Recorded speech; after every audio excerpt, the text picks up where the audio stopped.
Hello साथियों, welcome to planet 4। आप सभी को प्लेनेट 4 विक्रम का नमस्कार। डोनाल्ड ट्रंप सोच रहे थे कि धमकियों से भारत झुक जाएगा, उनकी हर बात पर हाँ कह देगा और एक तरफा डील साइन कर लेगा। लेकिन यहाँ भारत है जनाब, जो ना बिकता है ना डरता है। और अब जो खबरें सामने आ रही हैं वो ट्रंप समर्थकों को भी झकझोर देंगी। अमेरिका की अर्थव्यवस्था चरमरा रही है। ट्रंप की धमकियों और तानाशाही रवैये से बड़े बड़े निवेशक अमेरिका छोड़कर भाग रहे हैं। डॉलर की हालत ऐसी हो चुकी है कि उसे देखकर ट्रंप के अपने लोग भी रोने लगे। सबसे तगड़ा झटका उन्हें यूरोप से मिल रहा है, जो अब डॉलर को टक्कर देने के लिए तैयार है। यूरो करेंसी का दबदबा बढ़ रहा है और दुनिया में अब नई आर्थिक सत्ता उभरने को तैयार है। इतना ही नहीं, बराक ओबामा ने भी ट्रंप पर ऐसे सनसनीखेज आरोप लगाए हैं कि पूरी दुनिया सन्न रह गई है। ओबामा का कहना है ट्रंप लोकतंत्र के लिए खतरा है और अमेरिका की अंतर्राष्ट्रीय छवि को उन्होंने रसातल में पहुंचा दिया है। सोशल मीडिया पर कई लोग तो ट्रंप को डाकू और लुटेरा कह रहे हैं और ऐसे में भारत के लिए यह मौका है सोने से भी ज्यादा कीमती। अमेरिका से भागे निवेशक अब एशिया की सबसे स्थिर और तेजी से बढ़ती अर्थव्यवस्था भारत की ओर मुड़ सकते हैं और ट्रंप की बर्बादी का खेल अब खुलकर सामने आने लगा है। आइए सब कुछ समझते हैं विस्तार से। देखिए, पहली बार जब डोनाल्ड ट्रंप अमेरिका के राष्ट्रपति बने थे तो कोरोना आया था और पूरी दुनिया की सिस्टम की चूल्हे हिल गई थी। लेकिन इस बार ट्रंप ने खुद एक वायरस की तरह काम करना शुरू कर दिया है, मगर इस बार शिकार है डॉलर। अमेरिकी डॉलर, जो दशकों से वैश्विक शक्ति का प्रतीक रहा, अब खुद अपने ही राष्ट्राध्यक्ष की नीतियों का शिकार बन रहा है। ट्रंप की रणनीति अब साफ दिख रही है। अमेरिका को पहले, डॉलर को नीचे। पिछले कुछ महीनों में अमेरिकी डॉलर ने यूरो, पाउंड और स्विस फ्रैंक जैसे मजबूत करेंसीज के मुकाबले 10% से ज्यादा मूल्य खो दिया है। और ये कोई संयोग नहीं। ट्रंप ने जो आर्थिक नीतियां लागू की हैं, टैक्स कटौती, आयात शुल्कों की बाढ़, फेडरल रिजर्व पर दबाव, वे सब मिलकर विदेशी निवेशकों का भरोसा चकनाचूर कर चुकी हैं। अब निवेशक डॉलर को नहीं, अपनी जान को बचाने की कोशिश कर रहे हैं। ट्रंप कैमरे के सामने कहते हैं कि डॉलर मजबूत है, लेकिन पर्दे के पीछे ट्रेजरी और ट्रेड डिपार्टमेंट को निर्देश दिए जा रहे हैं कि डॉलर को कमजोर करो ताकि अमेरिका के मैन्युफैक्चर सस्ते में एक्सपोर्ट कर सकें। यानी चीन की तरह अमेरिका भी अब करेंसी मैनिपुलेशन के रास्ते पर चल पड़ा है। ताइवान डॉलर के मुकाबले जब एक घंटे में अमेरिकी डॉलर 4% गिरा तो पूरी एशिया मार्केट में भूकंप आ गया, लेकिन वॉशिंगटन में सन्नाटा था। ट्रंप की टीम इस गिरावट को सुनियोजित झटका मान रही थी। सबसे बड़ी दिक्कत यह है कि अब अमेरिका को हर साल $4 ट्रिलियन से ज्यादा उधारी की जरूरत होती है और ये उधारी आती है विदेशी निवेश से। लेकिन अगर डॉलर की वैल्यू गिरती रही तो निवेशकों को अपनी उधारी पर नुकसान होगा, और जब नुकसान होगा तो निवेशक अमेरिका छोड़कर चीन, यूरोप, भारत जैसे मजबूत बाजारों की तरफ भागेंगे। ब्लैक रॉक के पूर्व अधिकारी स्टीफन मिलर ने इसे आग से खेलना कहा है और उन्होंने साफ चेतावनी दी है, अगर ये सिलसिला जारी रहा अमेरिका की इकॉनमी खुद एक डॉलर की लाश पर रोती मिलेगी। अब सवाल ये नहीं है कि डॉलर कमजोर हो रहा है, सवाल ये है कि क्या ये जानबूझकर किया जा रहा है। क्या ट्रंप चाहते हैं कि अमेरिका वैश्विक वर्चस्व से हटे और अंदरूनी विकास पर फोकस करे, या फिर ट्रंप अमेरिका को इकोनॉमिक नेशनलिज्म की तरफ धकेल रहे हैं, जहां मेड इन यूएसए सबसे ऊपर हो और डॉलर की ग्लोबल भूमिका खत्म कर दी जाए। जो भी हो, एक बात तय है, अगर ट्रंप ने डॉलर को गंवाया तो अमेरिका अपनी सत्ता भी गंवाएगा। अगर आप गौर से देखेंगे तो पता चलेगा कि डोनाल्ड ट्रंप अब अमेरिका को महान नहीं बना रहे, अब वो अपने परिवार और प्राइवेट फाइनेंशियल साम्राज्य की रक्षा में लगे हैं। पहले कार्यकाल में कोरोना, इस बार करेंसी क्रैश, डॉलर का शिकार बन चुका है, खुद अपने ही राष्ट्राध्यक्ष की नीतियों का।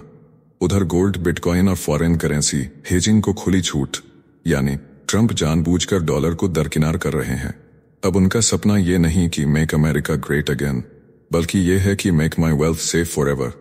सबको पता है कि उनका पूरा परिवार बिटकॉइन में निवेश कर रहा है, जो संकेत देता है कि अब ट्रंप को डॉलर से ज्यादा कोई लेना देना नहीं है।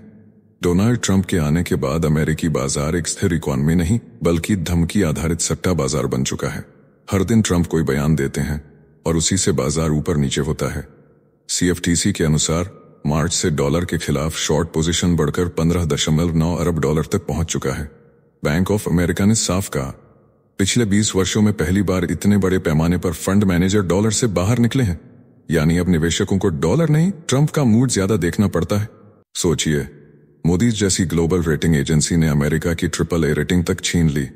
अब अमेरिका का बजट घाटा 6% से ऊपर चला गया है। ये वैसा ही संकट है जैसा 2008 के क्रैश के समय दिखा था। अब अमेरिका विकासशील देशों जैसी अस्थिर अर्थव्यवस्था बन चुका है, जहां न तो निवेशकों को भरोसा है और न ही घरेलू उत्पादन का दम। अमेरिकी ट्रेजरी बॉन्ड, जिसे दुनिया का सबसे सुरक्षित निवेश माना जाता था, अब रिस्क में डाल दिया गया है। अब बाजार में चर्चा है, क्या ब्रिक्स का सपना अब सच होगा? क्या युआन, गोल्ड या क्रिप्टो दुनिया का नया ग्लोबल करेंसी बन जाएगा? पुतिन, मोदी और शी जिनपिंग को अब ज्यादा इंतजार नहीं करना पड़ेगा। ट्रंप ने खुद ही डॉलर के पैरों के नीचे कालीन खींचना शुरू कर दिया है।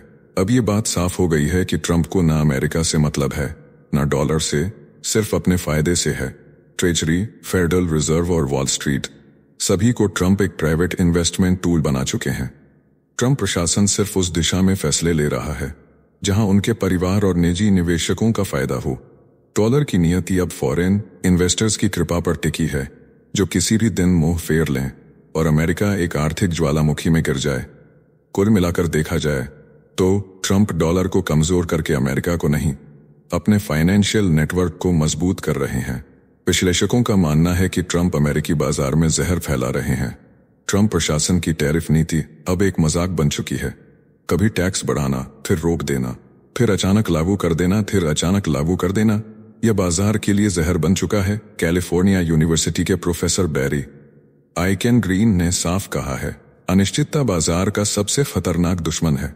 ट्रंप उसी अनिश्चितता का जहर दुनिया के बाजारों में फैला रहे हैं। यही वजह है कि अमेरिका की विश्वसनीयता पर अब सबसे बड़ा सवाल खड़ा हो गया है।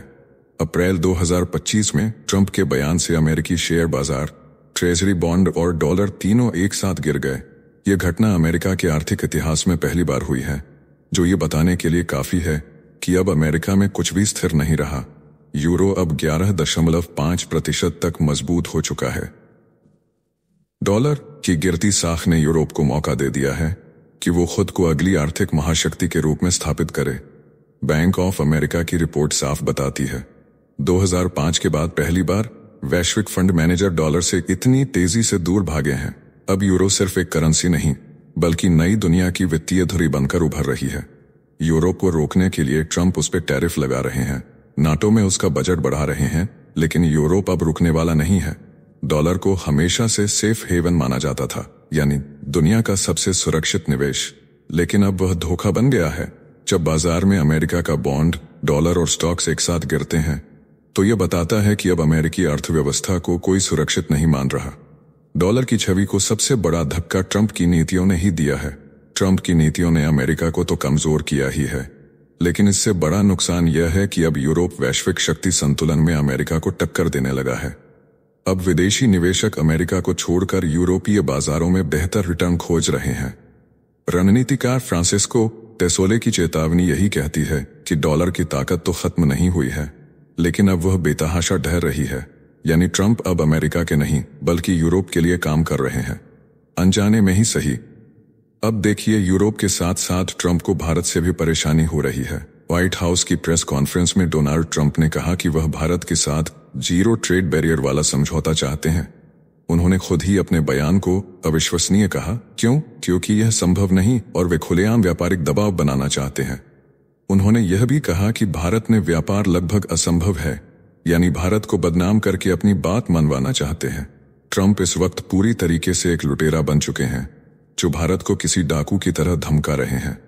लेकिन भारत डरने वाला नहीं है और अंत में ट्रंप अपने बयान से, अपने डिसीजन से पलट जा रहे हैं। 9 जुलाई से ट्रंप ने 25% रेसिप्रोकल टैरिफ की डेडलाइन घोषित कर दी थी, लेकिन फिर कहा कि तारीख फिक्स नहीं है। अप्रैल में 26% टैरिफ लगाया, लेकिन एक ही दिन में वापस लेना पड़ा। इससे साफ है वो भारत से टकराना नहीं चाहते, सिर्फ डराना चाहते हैं, क्योंकि उन्हें पता है कि भारत अब झुकेगा नहीं बल्कि बराबरी से जवाब देगा। फिलहाल टकराव के मुद्दे हैं स्टील, ऑटो पार्ट्स और एग्रीकल्चर प्रोडक्ट्स। भारत चाहता है कि अमेरिका टैरिफ हटाए, बदले में भारत बादाम, पिस्ता और अखरोट पर रियायत देने को तैयार है। लेकिन ट्रंप चाहते हैं कि भारत सब कुछ खोले लेकिन खुद कुछ न दे।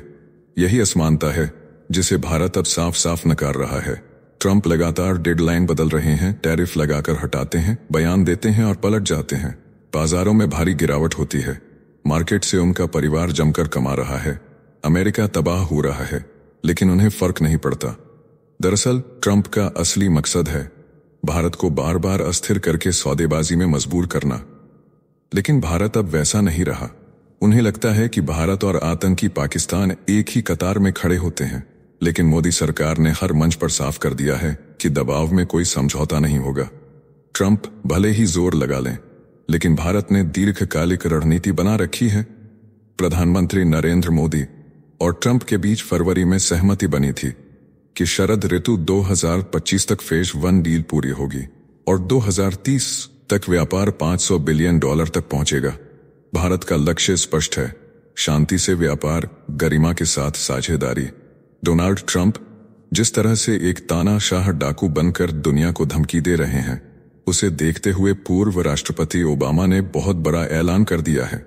अमेरिका के पूर्व राष्ट्रपति बराक ओबामा ने साफ चेतावनी दी है, जो आज सत्ता में हैं वे लोकतंत्र को खोखला कर रहे हैं। उनकी अपील थी, अब युवा सामने आए और लोकतंत्र को बचाएं। हंगरी जैसे देशों की मिसाल देते हुए कहा, वहां चुनाव तो होते हैं पर नेता जनता की नहीं सुनते। अब वही रास्ता अमेरिका पकड़ रहा है। ओबामा ने ट्रंप के खिलाफ तीखा आरोप लगाया, ये वही नेता हैं जो चुनाव हारने पर धोखाधड़ी का रोना रोते हैं और जीतने पर मौन हो जाते हैं। ये दोहरा चरित्र लोकतंत्र के लिए जहर है। उन्होंने चेताया कि जब जनता सच्चाई से मुंह मोड़ लेती है, वहीं से तानाशाही शुरू होती है। यह बयान अमेरिका नहीं, पूरी दुनिया को आईना दिखा रहा है। ओबामा ने कहा, ट्रंप के सलाहकार स्टीव बैनन ने पुतिन और केजीबी की चालों को अमेरिका में लागू किया। तरीका क्या था? सच मत बोलो, झूठ इतनी बार बोलो कि लोग भ्रमित होकर सवाल पूछना ही छोड़ दें। यह तरीका हिटलर और स्टालिन का था। अब ट्रंप उसी राह पर हैं। ओबामा ने कहा, यह लोकतंत्र नहीं, दिमागी तानाशाही है। उधर ट्रंप पुतिन की तारीफों में इतने खो जाते हैं कि उन्हें असली खतरा दिखता ही नहीं। पुतिन यूक्रेन पार कर यूरोप तक पैर पसारना चाहते हैं और ट्रंप बस गाल बजा रहे हैं। ट्रंप की कमजोरी पुतिन की ताकत बन रही है। यह ग्लोबल पावर बैलेंस के लिए सबसे बड़ा खतरा है। ओबामा ने आखिरी में बहुत भावुक बात कही, लोकतंत्र अपने आप नहीं चलता। इसे बचाने के लिए ईमानदार जज, अफसर और सच्चे सेवकों की जरूरत होती है। उन्होंने रिपब्लिकन पार्टी के उन नेताओं को भी ललकारा, तुम सच जानते हो लेकिन खामोश क्यों हो? यह सीधा सवाल अमेरिकी लोकतंत्र की रीढ़ से है। ट्रंप की सत्ता भूख अब सिर्फ अमेरिका का संकट नहीं है, यह वैश्विक व्यापार, व्यवस्था और लोकतंत्र के लिए खतरे की घंटी है। इस वीडियो में फिलहाल इतना ही। जल्द मिलते हैं एक और नई अपडेट के साथ। जाने से पहले वीडियो को लाइक करके चैनल को सब्सक्राइब कर लें।